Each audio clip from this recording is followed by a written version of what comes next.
Assalamualaikum warahmatullahi wabarakatuh. Di sini saya akan melanjutkan untuk merangkum tugas bagian kedua, yaitu pengumpulan pertama Al-Quran. Teori yang berkembang luas di kalangan sarjana Muslim bahwasanya bangsa Arab adalah bangsa yang mayoritasnya buta aksara dan bodoh, sebagaimana lazimnya ditunjukkan dengan ungkapan jahiliyah.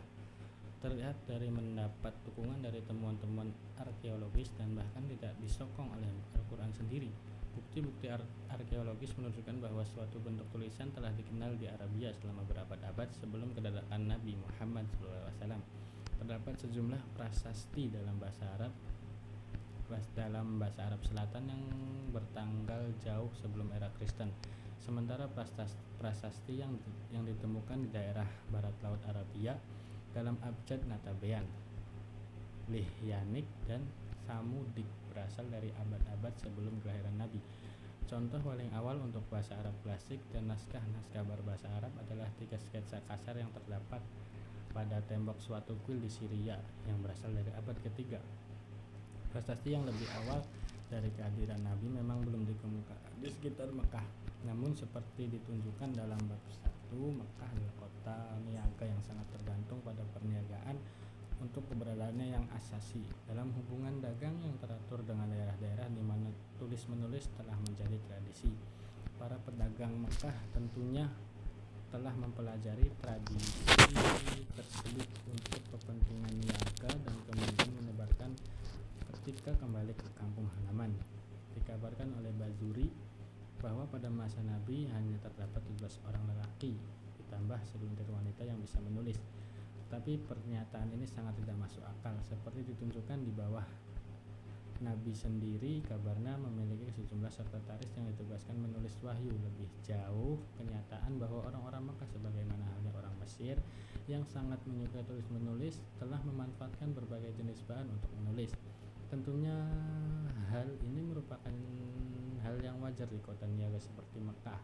Dengan jelas menunjukkan bahwa pengetahuan tulis-menulis dan bahan-bahan untuk menulis telah tersebar dan dikenal cukup luas di kota tersebut. Al-Quran sendiri memberi indikasi ke arah ini dari wahyu pertama yang diterima, surat Al-Alaq. Mungkin bisa ditafsirkan bahwa tulis-menulis di Mekah masih merupakan sesuatu yang asing atau baru bersifat supranatural, tetapi sejumlah besar bukti tidak langsung dari Al-Quran justru memperlihatkan keakraban orang-orang Mekah maupun Madinah dengan tulis-menulis. Tamsilan Al-Quran misalnya terendam dalam suatu atmosfer niaga yang menyiyaratkan penyimpanan catatan-catatan tertulis.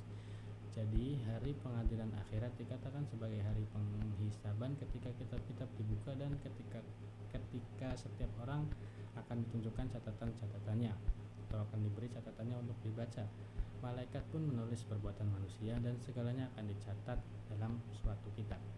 Tamsilan Al-Quran ini yang mengekspresikan butir-butir doktrinal Islam paling mendasar dalam terma perniagaan, teologis, dan melibatkan aktivitas tulis-menulis serta penggunaan bahan-bahan untuk menulis, bukanlah sekedar kiasan.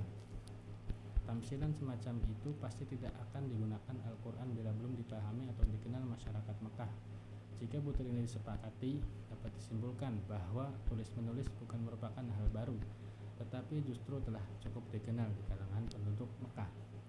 Sementara di Madinah, yang menyatakan bahwa transaksi utang piutang yang dilakukan kaum muslimin mesti dicatat dan disaksikan 2 orang, secara jelas menunjukkan bahwa di kota ini orang-orang yang bisa menulis tidak sulit ditemukan.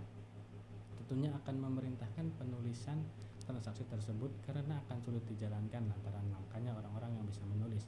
Di dalam hadis bahkan dilaporkan bahwa orang-orang Mekah yang tertawan dalam perang Badar diperkenankan menembus kebebasan diri mereka dengan mengajarkan tulis-menulis kepada kaum muslimin.